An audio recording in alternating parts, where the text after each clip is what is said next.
अगर करते हैं रोजाना पूजा पाठ तो भूल कर भी मत करना ये काम, वरना फायदे की जगह हो सकता है नुकसान। नमस्कार प्रिय दर्शकों, राधे राधे, जय श्री कृष्णा, जय श्री हरि विष्णु, जय माता लक्ष्मी।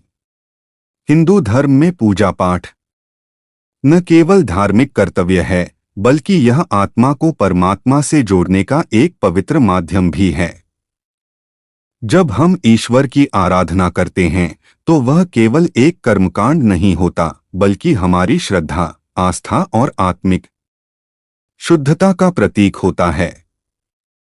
ठीक उसी प्रकार जैसे किसी मंदिर में जाने से पहले हम अपने पाँव धोते हैं और मन को शांत करते हैं, वैसे ही घर पर या किसी अन्य स्थान पर पूजा करते समय भी कुछ नियमों और मर्यादाओं का पालन आवश्यक होता है।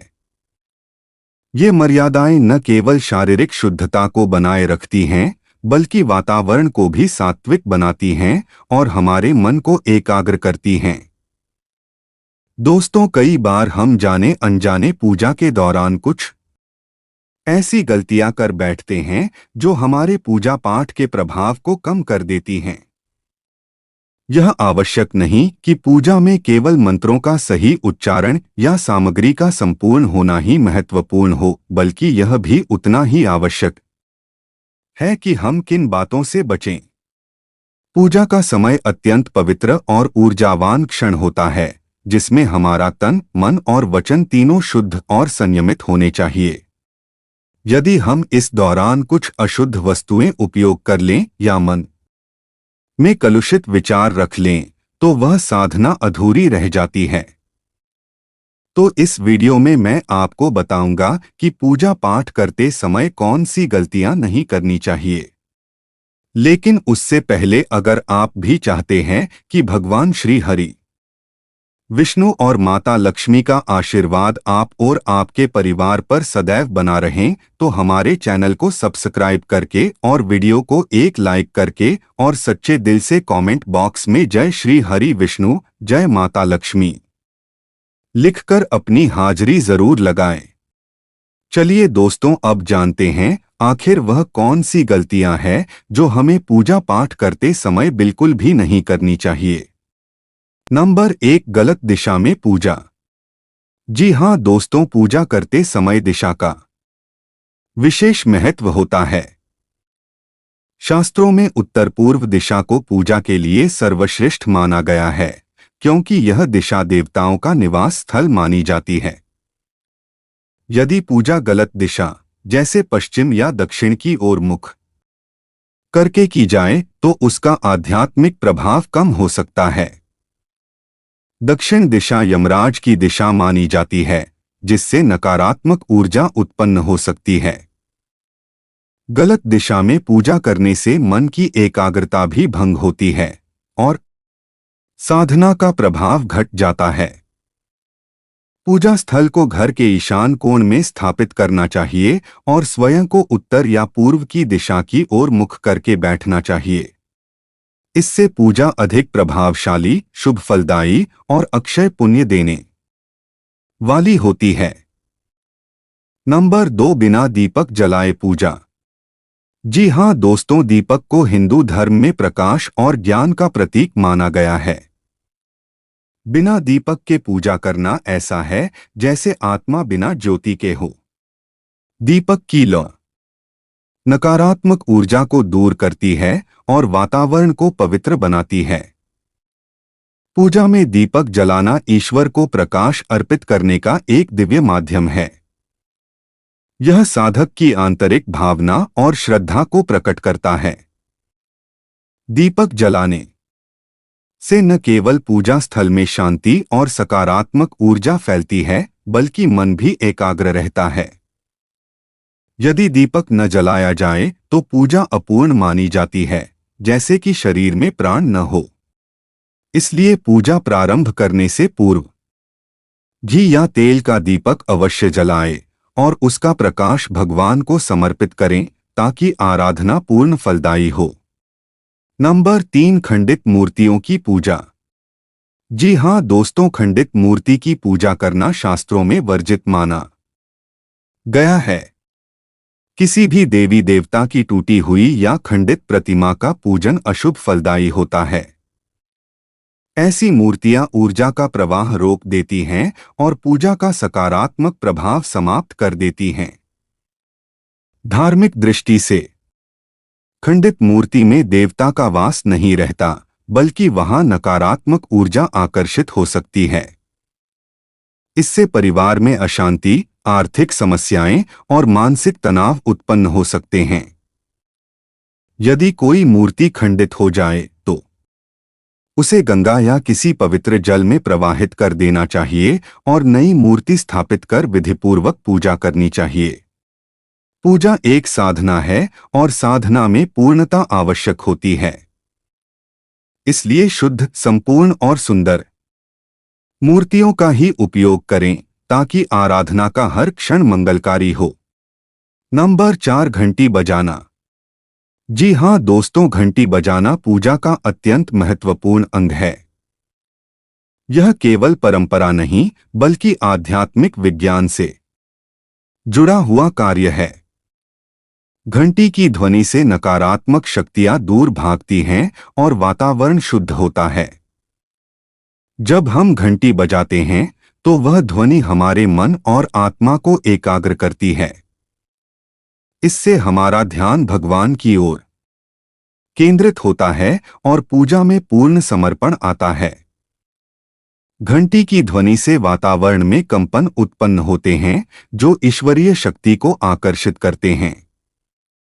यदि पूजा के दौरान घंटी न बजाई जाए तो साधना की शक्ति कम हो जाती है और वातावरण में वह दिव्यता नहीं आ पाती जो अपेक्षित होती है। इसलिए हर पूजा में आरंभ और समापन के समय घंटी अवश्य बजाएं ताकि हर मंत्र और भाव ईश्वर तक सीधा पहुंचे। नंबर 5, जूते चप्पल पहनकर पूजा। जी हां दोस्तों, पूजा स्थल परम पवित्र स्थान होता है जहां देवी देवताओं का वास माना जाता है। ऐसे पवित्र स्थान पर जूते चप्पल पहनकर जाना अत्यंत अशुद्ध और अनादरपूर्ण माना गया है। जूते चप्पल बाहर की गंदगी, नकारात्मक ऊर्जा और सांसारिक स्पर्श को अपने साथ लाते हैं। यदि हम उन्हें पहनकर पूजा स्थान पर जाते हैं तो उस स्थान की शुद्धता भंग हो जाती है और पूजा का प्रभाव कम हो जाता है। यह ठीक वैसा ही है जैसे हम मंदिर में चप्पल पहनकर प्रवेश करें, जो कि धर्म और श्रद्धा दोनों के विरुद्ध है। इसलिए पूजा करने से पूर्व अपने पाँव धोकर जूते चप्पल बाहर उतार कर ही पूजा स्थल में प्रवेश करें। यह आदर, भक्ति और स्वच्छता तीनों का प्रतीक होता है और देवी देवताओं की कृपा प्राप्त करने का सही मार्ग भी। नंबर 6, पूजा में चमड़े की वस्तुएं प्रयोग। जी हां दोस्तों, चमड़ा मृत पशुओं से प्राप्त होता है और इसे अपवित्र माना जाता है। पूजा, जो कि शुद्धता और सात्विकता का प्रतीक है, उसमें चमड़े की वस्तुओं का उपयोग करना धार्मिक दृष्टि से अनुचित है। चाहे वह बेल्ट हो, पर्स हो या चमड़े की कोई अन्य वस्तु, उसे पूजा के समय शरीर पर नहीं रखना चाहिए। विशेषकर चमड़े के आसन, बटुए या मोबाइल कवर आदि का उपयोग पूजा स्थल पर वर्जित होता है। चमड़े से बनी वस्तुएं नकारात्मक ऊर्जा को आकर्षित कर सकती हैं और पूजा का प्रभाव निष्फल कर सकती हैं। हमारे ऋषियों ने पूजा में केवल रेशम, ऊन या कुश के आसन का विधान किया है, जो ऊर्जा को संचित और स्थिर रखने में सहायक होते हैं। सदैव ध्यान रखें कि पूजा करते समय चमड़े की कोई वस्तु पास न हो, जिससे साधना की पवित्रता बनी रहे। नंबर 7, तुलसी को छूना। जी हां दोस्तों, तुलसी माता को हिंदू धर्म में अत्यंत पवित्र और देवी स्वरूप माना गया है। लेकिन पूजा के दौरान विशेष समय, जैसे संध्या के समय या एकादशी के दिन, तुलसी के पौधे को स्पर्श नहीं करना चाहिए। ऐसा करने से धार्मिक नियमों का उल्लंघन होता है और पूजा का पुण्य क्षीण हो सकता है। तुलसी माता को सूरज ढलने के बाद छूना वर्जित माना गया है, क्योंकि यह समय रात्रि के प्रभाव का होता है जिसमें तुलसी की शक्ति विश्राम करती है। विशेष अवसरों पर तुलसी पत्र चढ़ाना शुभ होता है, परंतु यदि नियमों के विपरीत उन्हें छुआ जाए तो यह अनादर की श्रेणी में आता है। पूजा में तुलसी का उपयोग अत्यंत पुण्यदायी होता है, लेकिन उसे श्रद्धा और नियमों के साथ करना आवश्यक है। इसीलिए समय और विधि का ध्यान रखते हुए ही तुलसी का स्पर्श और उपयोग करें। नंबर 8, टूटे हुए फूल। जी हाँ दोस्तों, फूल पूजा का अभिन्न हिस्सा होते हैं। इन्हें ईश्वर को अर्पित करना हमारी श्रद्धा और भक्ति का प्रतीक है। लेकिन यदि फूल टूटे, मुरझाए या गिरे हुए हों, तो उन्हें भगवान को नहीं चढ़ाना चाहिए। टूटे हुए फूल ऊर्जा विहीन माने जाते हैं और वे पूजा की सात्विकता को प्रभावित करते हैं। शास्त्रों के अनुसार भगवान को वही फूल अर्पित करने चाहिए जो ताजे, सुंदर और सुगंधित हों। टूटे फूलों से पूजा करने से पुण्य की जगह दोष उत्पन्न हो सकता है। यह ईश्वर के प्रति सम्मान का भी प्रश्न है। जिस प्रकार हम किसी अतिथि को सुंदर और ताजे फल या मिष्ठान देते हैं, उसी प्रकार भगवान को भी ताजगी भरे पुष्प अर्पित करें। इसलिए ध्यान रखें कि पूजा के लिए केवल ताजे, पूर्ण और साफ सुथरे फूलों का ही चयन करें, ताकि आपकी भक्ति सच्चे अर्थों में स्वीकार हो। नंबर 9, बिना भोग लगाए प्रसाद ग्रहण करना। जी हाँ दोस्तों, प्रसाद भगवान का आशीर्वाद होता है, जिसे हम भोग अर्पित करने के बाद प्राप्त करते हैं। यदि हम बिना भोग लगाए सीधे प्रसाद को खा लेते हैं, तो यह ईश्वर के प्रति अनादर माना जाता है। शास्त्रों के अनुसार भोजन को पहले देवता को समर्पित किया जाना चाहिए, ताकि वह दिव्य ऊर्जा से युक्त हो जाए। इसके बाद ही उसे प्रसाद रूप में ग्रहण करना उचित होता है। जब हम किसी वस्तु को भोग रूप में भगवान को अर्पित करते हैं, तो वह सामान्य नहीं रह जाती, वह अक्षय, पवित्र और प्रसाद बन जाती है। बिना अर्पण किए प्रसाद ग्रहण करने से उस भोजन का आध्यात्मिक महत्व समाप्त हो जाता है और हमारी पूजा अधूरी मानी जाती है। सदैव पूजा के दौरान पहले भोग लगाएं और फिर श्रद्धा से उस प्रसाद को ग्रहण करें। नंबर 10, सिर ढककर पूजा। जी हाँ दोस्तों, पूजा के समय सिर ढकना भारतीय धार्मिक परंपरा का अटूट हिस्सा है, विशेषकर महिलाओं के लिए। यह विनम्रता, श्रद्धा और मर्यादा का प्रतीक माना जाता है। सिर को ढककर पूजा करने से चंचलता कम होती है और मन एकाग्र रहता है। पुरुषों के लिए भी कई धार्मिक अवसरों पर सिर पर रुमाल या पगड़ी रखने की परंपरा है। यह ईश्वर के समक्ष हमारी समर्पण भावना को प्रकट करता है। सिर पर ढकाव होने से आध्यात्मिक ऊर्जा ऊपर की ओर केंद्रित होती है और साधक की चेतना स्थिर रहती है। यदि सिर खुला हो तो पूजा में व्यर्थ के विचार मन को विचलित कर सकते हैं। इसलिए पूजा में उपस्थित होने से पूर्व सिर पर कपड़ा रखना चाहिए, जिससे पूजा की गरिमा बनी रहे और आपकी आराधना भगवान तक संपूर्ण श्रद्धा से पहुंचे। नंबर 11, पूजा स्थल पर कबाड़ या गंदगी। जी हाँ दोस्तों, पूजा का स्थान एक पवित्र तीर्थस्थल के समान होता है, जहां देवी देवताओं का वास माना जाता है। यदि उस स्थान पर कबाड़, टूटी फूटी वस्तुएं या गंदगी हो तो यह न केवल अशोभनीय होता है, बल्कि आध्यात्मिक दृष्टि से भी अनुचित है। गंदगी और अव्यवस्था नकारात्मक ऊर्जा को आकर्षित करती हैं और पूजा के प्रभाव को बाधित करती हैं। कबाड़ का अर्थ होता है वह वस्तु जिसका कोई उपयोग न हो और जो केवल जगह घेरे। जब ऐसी वस्तुएं पूजा स्थान के पास रहती हैं, तो उनका विकराल कंपन सकारात्मक ऊर्जा को नष्ट कर देता है। देवी देवताओं को स्वच्छता अत्यंत प्रिय है, इसलिए सदैव पूजा स्थान को साफ, सुव्यवस्थित और सुगंधित रखें।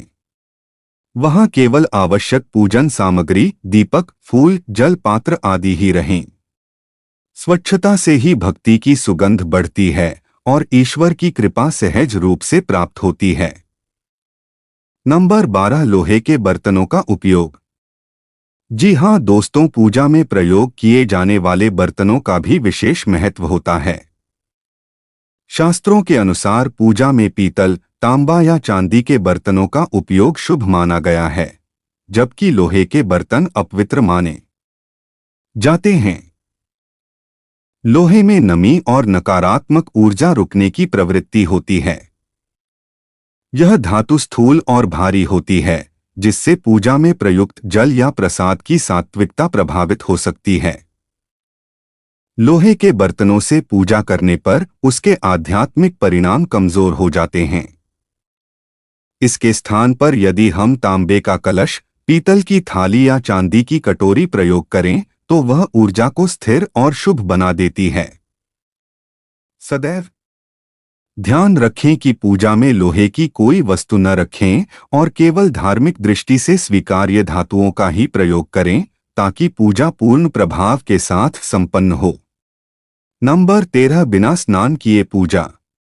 जी हाँ दोस्तों, शारीरिक शुद्धता आध्यात्मिक साधना की पहली सीढ़ी है। बिना स्नान किए पूजा करना ऐसा है जैसे बगैर साफ वस्त्रों के देवता के सामने प्रस्तुत होना। स्नान शरीर को ही नहीं, मन को भी ताजगी और पवित्रता प्रदान करता है। जब हम स्नान करते हैं तो जल हमारे भीतर की अशुद्धियों को धो देता है और आत्मा को ईश्वरीय स्पर्श मिलता है। शास्त्रों में कहा गया है, शौच आध्यात्मिकं तपः, शुद्धता ही तप है। स्नान के बिना किया गया पूजन अधूरा और भावहीन माना जाता है। ईश्वर को समर्पित होने से पूर्व स्वयं को शुद्ध करना आवश्यक है। जैसे मंदिर में प्रवेश से पहले हम पाँव धोते हैं, वैसे ही घर में पूजा से पहले स्नान कर लेना नियम है। इससे साधना की गहराई बढ़ती है और मन एकाग्र होकर ईश्वर से सच्चा संपर्क स्थापित कर पाता है। नंबर 14, पूजा के दौरान झूठ। जी हाँ दोस्तों, पूजा केवल मंत्रों का उच्चारण नहीं, बल्कि आत्मा की सच्चाई का प्रकट रूप है। यदि हम पूजा के दौरान या उसके पहले पश्चात झूठ बोलते हैं तो यह हमारी साधना को अपवित्र कर देता है। झूठ एक ऐसी ऊर्जा है जो भक्ति की सात्विकता को दूषित करती है। भगवान सर्वज्ञ हैं, वे हमारे मन के भाव और वचन दोनों को जानते हैं। यदि हम उनके समक्ष असत्य बोलें तो वह श्रद्धा नहीं, दिखावा कहलाता है। पूजा का उद्देश्य आत्मा की निर्मलता है और झूठ उसमें सबसे बड़ी रुकावट है। जाके समय न केवल शरीर को बल्कि वाणी और मन को भी शुद्ध रखना अनिवार्य है। सत्य, सरलता और सज्जनता ही सच्ची पूजा का आधार है। जब हम पूरी सच्चाई से भगवान को पुकारते हैं तब वे भी उतनी ही आत्मीयता से हमारी प्रार्थना स्वीकार करते हैं। नंबर 15, सूखे फूलों का उपयोग। जी हाँ दोस्तों, फूल ईश्वर को अर्पित किए जाने वाले सबसे सुंदर और सौम्य उपहारों में गिने जाते हैं। वे ताजगी, सुगंध और जीवंतता के प्रतीक होते हैं। लेकिन जब वही फूल सूख जाते हैं तो उनकी ऊर्जा समाप्त हो जाती है और वे केवल एक निर्जीव वस्तु बन जाते हैं। पूजा में सूखे फूलों का उपयोग करना शास्त्रों में वर्जित माना गया है, क्योंकि यह भक्ति की भावना में कमी को दर्शाता है। भगवान को वही वस्तु अर्पण की जानी चाहिए जो सर्वोत्तम हो, न कि मुरझाई हुई और ऊर्जा रहित। जैसे हम किसी अतिथि को बासी मिठाई नहीं देते, वैसे ही भगवान को भी सूखे फूल नहीं चढ़ाए जाने चाहिए। ताजे फूलों से वातावरण में दिव्यता आती है और पूजा सफल होती है। हर पूजा से पूर्व पुष्पों की ताजगी की जांच अवश्य करें और केवल वही फूल चढ़ाएं जो जीवंत और सुगंधित हों।